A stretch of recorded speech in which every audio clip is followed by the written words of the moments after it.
আসসালামু আলাইকুম ফ্রেন্ডস, সবাই কেমন আছেন? ভালো আছেন নিশ্চয়ই। আজ আমি বানাচ্ছি চিজ পাস্তা উইথ এগ। ডিম দিয়ে চিজ পাস্তা বানাবো।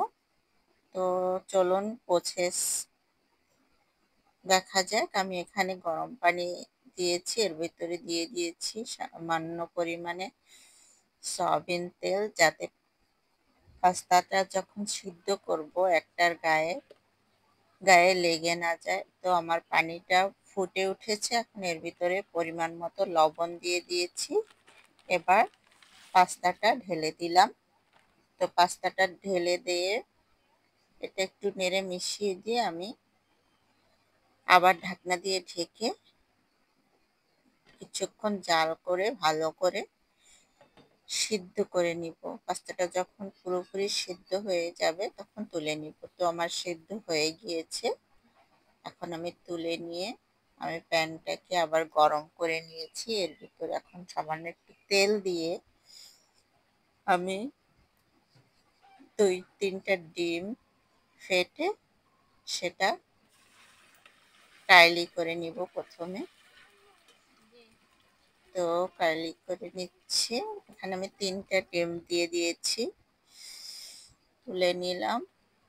এখন আমি পেঁয়াজ রসুন, বেশি করে পেঁয়াজ, মানে 1 কাপের মতো রসুনটাও বেশি করেই নিতে হবে।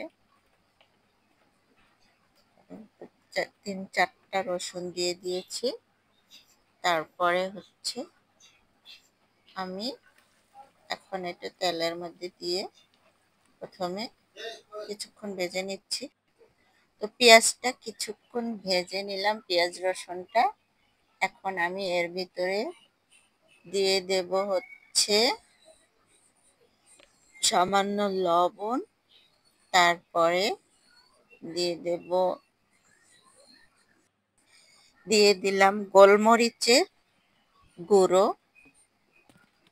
এরপরে দিয়ে দেওয়ার পরে আমি এর ভিতরে আরো কিছু জিনিস ইউজ করব। প্রথমে একটু পানি দিয়ে দিতে হবে। তো সামান্য একটু পানি দিয়ে দিলাম।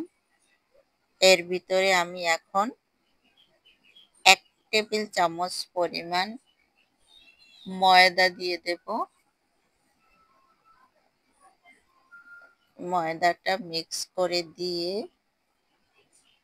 তারপরে এর ভিতরে দেব হচ্ছে গুঁড়া দুধ। চাইলে লিকুইড দুধও দিতে পারেন। তো আমার কাছে লিকুইড দুধটা ছিল না, গুঁড়ো দুধ ছিল। তো 1 কাপের 1.5 কাপ পরিমাণ আমি গুঁড়ো দুধ দিয়ে দিয়েছি।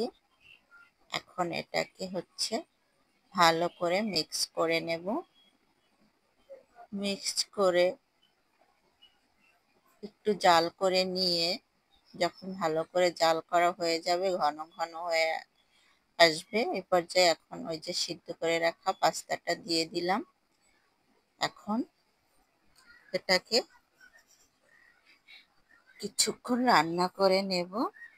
এরপর একটা হচ্ছে মোজারেলা টাইপের চিপস থাকলে এটা কিছুটা দিয়ে দিবেন। আর তো আমার কাছে একটুখানি ছিল, সেটা দিয়ে দিয়েছি। আজকে আমি পাস্তাটা রান্না করব গুঁড়ো চিজ দিয়ে, মেনলি গুঁড়ো যে চিজটা পাওয়া যায়। তো এখন আমি এখানে একটু টমেটো সস দিয়ে দিয়েছি, সেটা মিক্স করে নিলাম। এবার আমি সবকিছু মিক্স করে নিয়ে সবশেষে দিয়ে দেব গুঁড়ো চিজ। বেশি করে গুঁড়ো চিজ দিয়ে দিচ্ছি এখন। আগে ডিমটা মিক্স করে নেব, কার্লি করা ডিম, এটা আমি ভুলে গিয়েছিলাম। তো প্রথমে ডিমটা মিশিয়ে নিয়ে এরপরে আমি এবার দিয়ে দিচ্ছি সেই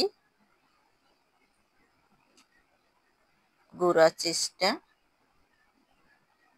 বেশি করে গুঁড়ো চিজ দিয়ে দিচ্ছি। এটা দিয়ে আমি জাল করব না, জাস্ট হচ্ছে দিয়েই মিক্স করে তুলে নেব। এটা হচ্ছে এই চিজটা হচ্ছে বেশি জাল করা লাগে না, আপনি চাইলে তুলে প্লেটে বেড়েও এই চিজটা মিক্স করতে পারেন। তো আমি হাঁড়ির মধ্যেই মিক্স করে ফেললাম। তো মিক্স করে এখন আমরা গরম গরম খাবো। চাইলে ওই বাটির মধ্যে আরো চিজ নিয়ে নিতে পারেন, সস নিয়ে নিতে পারেন। আর যদি কেউ চায় এর ভিতরে হচ্ছে ভেজিটেবলস ইউজ করবে, তাও করা যায়। তো এই তো আমার মেয়ে খাচ্ছে, সে খুব মজাই পেয়েছে বলল। ধন্যবাদ সবাইকে।